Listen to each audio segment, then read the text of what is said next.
Hello friends, नमस्कार। आपके अपने YouTube channel IT exam study में आपका बहुत बहुत हार्दिक स्वागत है। आज हम बात करेंगे बीसीडी कोड की। इस टॉपिक से रिलेटेड भी आपको एग्जाम में क्वेश्चन मिल जाता है। आपको डेसिमल नंबर देगा और उसको बीसीडी कोड में कन्वर्ट करवाएगा। तो वो कैसे करते हैं आज हम यहाँ पे जानेंगे। बीसीडी कोड होता क्या है अपने पास? बीसीडी होता है अपने पास बाइनरी कोडेड डेसिमल। ठीक है, बीसीडी कोड क्या होता है अपने पास? Binary coded decimal. मतलब क्या होता है अपने पास कि हर डेसिमल नंबर बाइनरी नंबर में कोडेड होता है। इट मीन्स हो गया every decimal number coded in binary number. ठीक है, और इसको हम यहाँ पे 4 बिट कोड भी कहते हैं। अब 4 बिट कोड क्यों कहते हैं? यहाँ पे 3 बिट में मैं इसको लिख सकता था, बट होता क्या है अपने पास कि डेसिमल का अपने पास बेस क्या होता है? 10 होता है। 10 बेस होता है, तो इसका लास्ट नंबर अपने पास क्या होता है? 9 होता है। तो 9 को अगर मैं बाइनरी में कन्वर्ट करता हूं तो अपने पास 9 बाइनरी में कन्वर्ट करूंगा तो क्या आएगा? 1001। ठीक है, तो ये 4 बिट में अपने हम इसको लिखेंगे। 3 बिट में हम इसको नहीं लिख सकते। अगर 7 की बात करूं तो 111, उसको 3 बिट में भी हम लिख सकते थे, बट यहाँ पे 9 को 4 बिट में लिखा, इसलिए हमें क्या करना पड़ेगा? सारे डिजिट को 4 बिट में हम लिखेंगे, तो वो क्या हो गया अपने पास? 4 बिट कोड हो गया। ठीक है, तो यहाँ पर डेसिमल नंबर के इक्विवेलेंट में बाइनरी या फिर बीसीडी कोड समझ लेते हैं। यहाँ पे अपने पास 0 है, 1 है, 2, 3, 4, 5, 6, 7, 8, 9। ठीक है, इसके इक्विवेलेंट हम हर बाइनरी डिजिट लिख लेते हैं 4 बिट का। वो होता है अपने पास 0 का होता है 0 0 0 0, 1 का होता है 0 0 0 1, 2 का होता है 0 0 1 0, 3 का होता है 0 0 1 1, 4 का होता है 0 1 0 0, 5 का होता है 0 1 0 1, 6 का होता है अपने पास 0 1 1 0, 7 का होता है अपने पास 0 1 1 1, 8 का होता है अपने पास 1 0 0 0 और 9 का होता है अपने पास 1 0 0 1। ठीक है, तो ये अपने पास ईच डेसिमल नंबर के इक्विवेलेंट बाइनरी नंबर हो गया। और अगर 9 तक बात करूं तो यही इनका बीसीडी कोड भी होगा। आपको एग्जाम में पूछता है अगर कि 7 का बीसीडी कोड क्या होता है अपने पास, तो 7 का बीसीडी कोड क्या होगा अपने पास? 7 को यहाँ पे हमने क्या लिखा है बाइनरी इक्विवेलेंट?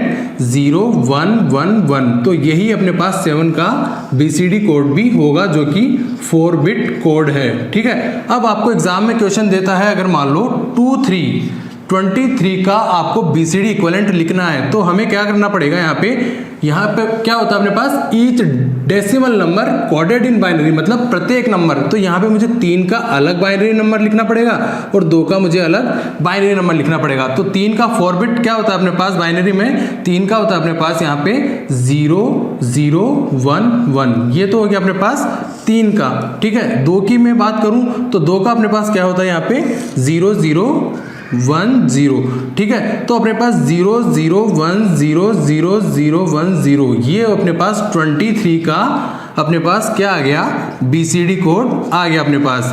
अब यहाँ पे अगर आपको टेबल याद नहीं हो तो वही मैंने आपको ट्रिक बताई थी कि 3 को बाइनरी में अगर मुझे कन्वर्ट करना है तो 1 2 4 8, ये वाला जो ट्रिक है अपने को, ये यहाँ पे मुझे यूज लेना है। अब जैसे 3 को यहाँ पे 0 0 1 1 है, तो ये कैसे आया वो देख लेते हैं कि इन चारों में से किन 2 के एडिशन से, मतलब किन किन नंबर के एडिशन से मुझे 3 मिला। तो यहाँ पे ओनली इसके और इसके एडिशन से 2 और 1 3 होता है। इन दोनों का इसमें कोई योगदान नहीं है, तो इनको मैं दोनों को ड्रॉप कर दूंगा। तो इन दोनों पोजीशन पे जिनको मैंने ड्रॉप किया है वहां तो 0 आएगा, यहाँ भी 0, और जिनको मैंने लिया है वहां पे 1 1 आएगा। तो ठीक है, अगर आपको ये टेबल याद नहीं है तो आप इस शॉर्ट ट्रिक से भी आप उसके बाइनरी इक्विवेलेंट निकाल सकते हैं। तो इस तरह से किसी भी नंबर को 9 के बाद अगर कोई नंबर दे रखा हो तो मुझे हर ईच डिजिट का मुझे बाइनरी 4 बिट इक्विवेलेंट नंबर लिखना है। तो इस तरह से मैंने 23 का यहाँ पे बीसीडी कोड लिखा है।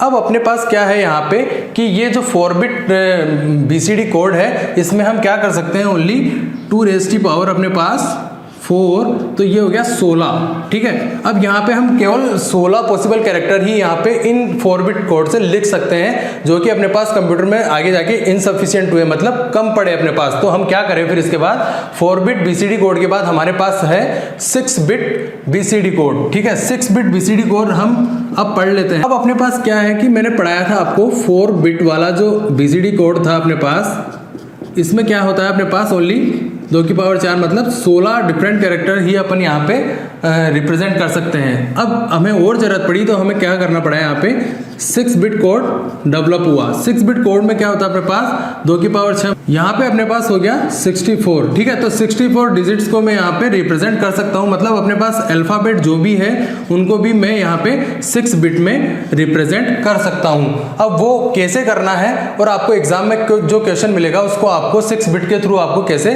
कन्वर्ट करना है वो मैं आपको इसमें, अपने पास 6 बिट बीसीडी कोड में क्या होता है, अपने पास जो 6 बिट बीसीडी कोड होता है उसमें हम क्या करेंगे, अपने पास एक जोन कोड और ऐड कर देंगे। 2 बिट का जोन कोड होता है अपने पास। ठीक है, वो क्या होता है वो इस टेबल के थ्रू मैं आपको बताता हूं। अपने पास यहाँ पे अल्फाबेट है ABCDEFGHI।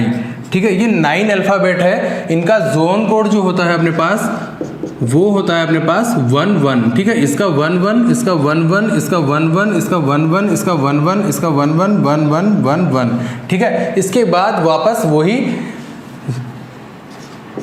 बाइनरी डिजिट लिखेंगे अपन। ठीक है, 4 बिट बाइनरी डिजिट लिखना है अपने पास, तो यहाँ से 1 to 9 लिखना है। ठीक है, तो 1 को क्या लिखते हैं हम 0 0 0 1, 2 को लिखेंगे हम 0 0 1 0 0 0 1 1 0 1 0 0 0 1 0 1 0 1 1 0 0 1 1 1 1 0 0 1 0 0 1। ठीक है, तो A to I जो अपने पास अल्फाबेट है उनका एक जोन कोड हमने 6 बिट में ऐड किया है, वो 1 1 है, और उसके अलावा 0 1 to 9 हमारे पास जो बाइनरी इक्विवेलेंट डिजिट है वो हम यहाँ पे लिख लेंगे। ठीक है, तो ये अपने पास 6 बिट का हो गया। अगर मुझे A को रिप्रेजेंट करना पड़ेगा तो मैं A को क्या लिखूंगा 1 1 0 0 0 1।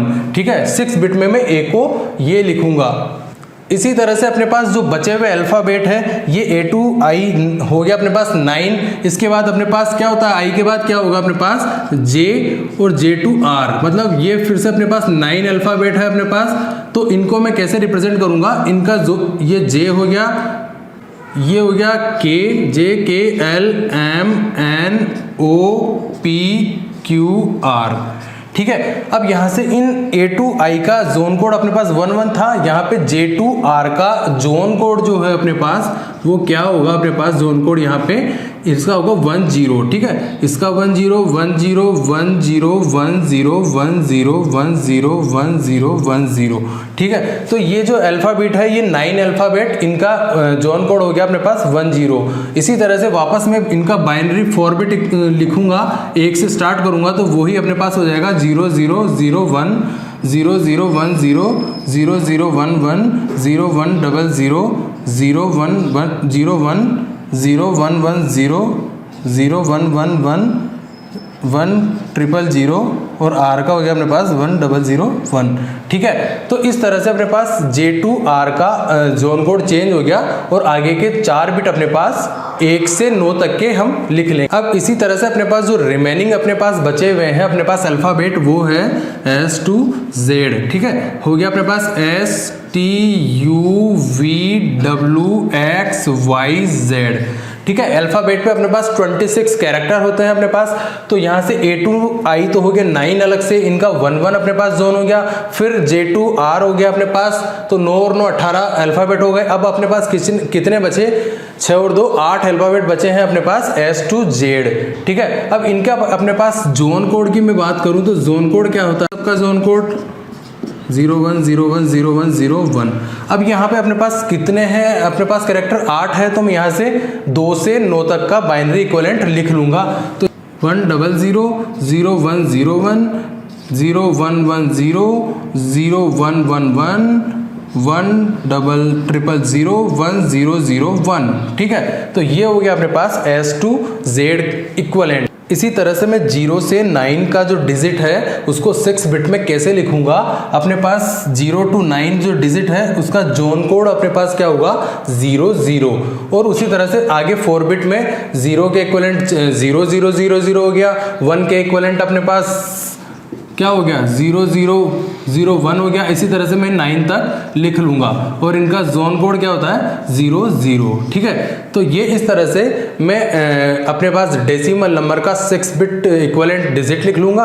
और उसके अलावा अल्फ़ाबेट का अगर मुझे एग्जाम में क्वेश्चन पूछता है तो अल्फ़ाबेट का मैं बीसीडी में 6 बिट कोड में मैं कैसे रिप्रेजेंट करूंगा वो यहाँ पे मैंने आपको बताया है कि A to I तो जो जोन कोड होता है वो 1 1 होता है, और यहाँ से 1 से 9 तक की मुझे बाइनरी इक्विवेलेंट लिख लेना है, और दोनों का कंबाइंड मतलब 6 बिट का कंबाइंड वो होगा अपने पास A, जिसको मैं बीसीडी में रिप्रेजेंट करूंगा। उसी तरह J to R की मैं बात करूं तो यहाँ पे अपने पास क्या हो गया J to R में अपने पास जोन कोड चेंज हो जाता है, वो होता है अपने पास 1 0।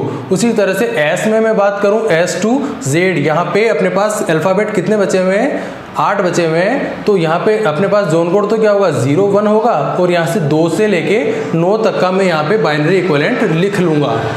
अब फ्रेंड्स अपने पास एग्जाम में क्वेश्चन आता है, मान लीजिए आपको एक दे रखा है, आपको एक वर्ड दे रखा है BASE, ठीक है, बेस एक वर्ड दे रखा है और उसको आपको बीसीडी कोड में कन्वर्ट करना है। तो आप क्या करोगे 4 बिट से तो आप इसको कन्वर्ट कर नहीं सकते, तो आपको इसको 6 बिट कन्वर्जन से कन्वर्ट करना है बीसीडी में। तो अब मुझे क्या करना पड़ेगा, हर डिजिट हर कैरेक्टर के इक्विवेलेंट मुझे बीसीडी कोड लिखना पड़ेगा, वो भी 6 बिट का, ठीक है। अब मुझे अगर ये जोन कोड याद रहेंगे तो मैं बेस के इक्विवेलेंट बीसीडी कोड यहाँ पे लिख लूंगा। अब यहाँ पे बात करें बी, सबसे पहले अपने पास जो कैरेक्टर है वो है बी, तो बी को मैं किससे रिप्रेजेंट करूंगा, बी को होगा अपने पास 1 1 0 0 1 0, ठीक है। तो बी का हो गया अपने पास यहाँ पे 1 1 0 0 1 0, ठीक है। उसी तरह से ए की बात करूं तो ए का क्या होगा अपने पास, ए का अपने पास बीसीडी इक्विवेलेंट ये हो गया, तो ये हो गया 1 1 0 0 0 1। उसी तरह से एस की बात करूं तो एस का क्या हो गया अपने पास, यहाँ पे एस का हो गया अपने पास 0 1 0 0 1 0, ठीक है, 0 1 0 0 1 0, ये एस का हो गया। और उसी तरह से ई की मैं बात करूं तो ई का अपने पास क्या हो गया यहाँ पे 1 1 0 1 0 1, ठीक है। तो इस तरह से आपको एक एग्जाम में दे दे क्वेश्चन की कोई भी वर्ड दे दिया, जैसे बेस दे दिया और उसको मुझे 6 बिट में कन्वर्ट करना है, तो अपने पास आंसर ये होगा, ठीक। अब यहाँ पे अपने को एग्जाम में क्वेश्चन पूछ लेता है कि बेस का इक्विवेलेंट बीसीडी कोड क्या हो गया और ऑक्टल नोटेशन में इसको किस तरह से रिप्रेजेंट करेंगे, ठीक है। तो ऑक्टल नोटेशन में अगर मैं बात करूं तो यहाँ पे बेस का मैं एक बार इसको वापस यहाँ से क्लियर करने के लिए लिख ले 1, ठीक है। तो ये तो हो गया अपने पास बेस एक वर्ड है, उसका बीसीडी में बाइनरी इक्विवेलेंट अपने पास ये आया है आंसर, ठीक है। अगर वो कहता है कि बेस को ऑक्टल नोटेशन में किस तरह से लिखना है बीसीडी में ऑक्टल नोटेशन में, अब ऑक्टल क्यों, क्योंकि यहाँ पे 6 डिजिट है, तो 6 डिजिट में अपने पास कितने पेयर बनेंगे, 2 ही पेयर बनेंगे 3 3 के। तो ऑक्टल इक्विवेलेंट मुझे कैसे लिखना है, यहाँ पे मुझे करना क्या है, ऑक्टल आपको पता है कि बाइनरी से ऑक्टल में कैसे कन्वर्ट करना है, वो हम क्या करेंगे उल्टे से स्टार्ट करेंगे और 3 3 का पेयर बनाएंगे। तो पहला पेयर तो हो गया अपने पास 0 1 0 और दूसरा पेयर हो गया अपने पास ये 1 1 0, ठीक है। इसी तरह से सब में पेयर बना लेंगे, तो ये हो गया अपने पास 1 1 0 0 0 1 0 1 0 0 1 0 1 1 0 1 0 1, ठीक है। यहाँ पे मैंने पेयर बना लिए। अब उसके बाद इनका ऑक्टल इक्विवेलेंट क्या होगा, वही अपने पास 1 2 4, इस तरह से हम करेंगे तो हमारे पास आंसर आ जाएगा। यहाँ पे 1 सेकंड पोजीशन पे है, तो इसका मतलब ये होता है 2, ये होता है अपने पास 6, ठीक है। उसी तरह से ये कितना होगा, ये भी अपने पास हो गया 6, ये हो गया अपने पास 1, इसकी इस तरह से ये हो गया अपने पास 2, ये हो गया अपने पास 2, ये हो गया अपने पास 6 और ये हो गया अपने पास 5, ठीक है। तो B का इक्विवेलेंट क्या है अपने पास यहाँ पे 6 2, B A का इक्विवेलेंट आया अपने पास 6 1, S का इक्विवेलेंट आया अपने पास 2 2 और E का इक्विवेलेंट आया अपने पास 6 5, ठीक है। तो बेस को मैंने अगर BCD में ऑक्टल नोटेशन में रिप्रेजेंट करना चाहा तो मेरे पास आया B का 62, A का 61, S का 22, E का 65। तो इस तरह से आप किसी भी वर्ड को 6 बिट BCD कोड में कन्वर्ट कर सकते हैं। और ऑक्टल इक्विवेलेंट पूछे तो 6 बिट जो बाइनरी नंबर आया है उसको हम ऑक्टल में 3-3 के पेयर बना के कन्वर्ट कर लेंगे। ठीक है फ्रेंड्स, आपको अगर ये वीडियो पसंद आया तो आप इसको लाइक एंड शेयर जरूर करें।